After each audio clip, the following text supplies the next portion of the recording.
Presiden Republik Indonesia Prabowo Subianto menilai dampak pengenaan tarif resiprokal oleh Amerika Serikat telah menciptakan ketidakpastian ekonomi global dengan banyak negara cemas menghadapi situasi tersebut.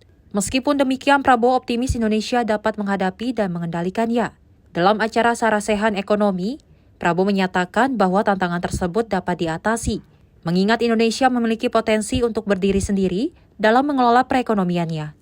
Prabowo juga mengingatkan pentingnya ekonomi Indonesia yang mandiri, seperti yang diinginkan oleh para pendiri bangsa.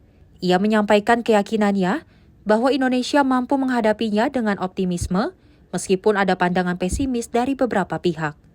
Optimisme ini didukung oleh data dari Menko Perekonomian Erlangga Hartarto, yang menunjukkan beberapa aspek positif dalam perekonomian Indonesia, seperti pertumbuhan ekonomi yang solid, inflasi yang terkendali, serta sektor manufaktur dan keuangan yang terus menunjukkan perkembangan positif. Apa yang terjadi sekarang, goncangan dunia akibat negara yang ekonominya terkuat, membuat kebijakan-kebijakan, memberi peningkatan tarif yang begitu tinggi kepada banyak negara. Ini bisa dikatakan menimbulkan ketidakpastian dunia.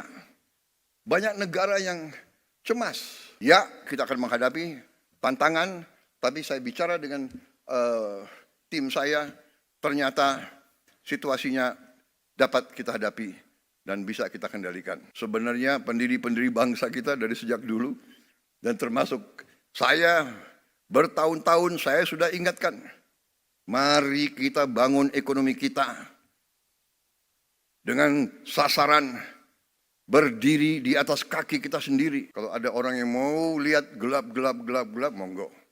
Tapi kalau saya lihat, saya optimis, saya bangga. Erlangga juga memaparkan beberapa indikator ekonomi yang menggambarkan ketahanan Indonesia, seperti surplus neraca perdagangan, cadangan devisa yang kuat, dan pertumbuhan sektor keuangan yang stabil. Optimisme ekonomi Indonesia didorong oleh pertumbuhan ekonomi 5,03% pada 2024, inflasi terkendali 1,65%, dan IKK optimis di 126,4. PMI manufaktur ekspansif sektor keuangan kuat dengan surplus neraca pembayaran 7,2 miliar US dollar dan pertumbuhan kredit 10,4%. Cadangan devisa Indonesia mencapai 154,5 miliar US dollar, cukup untuk 6,6 bulan impor.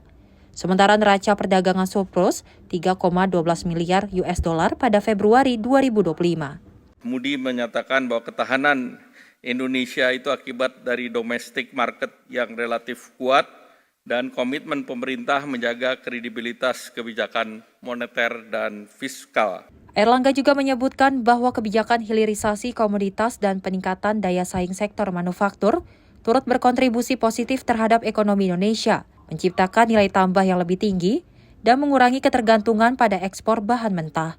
Tim redaksi Simpo TV melaporkan.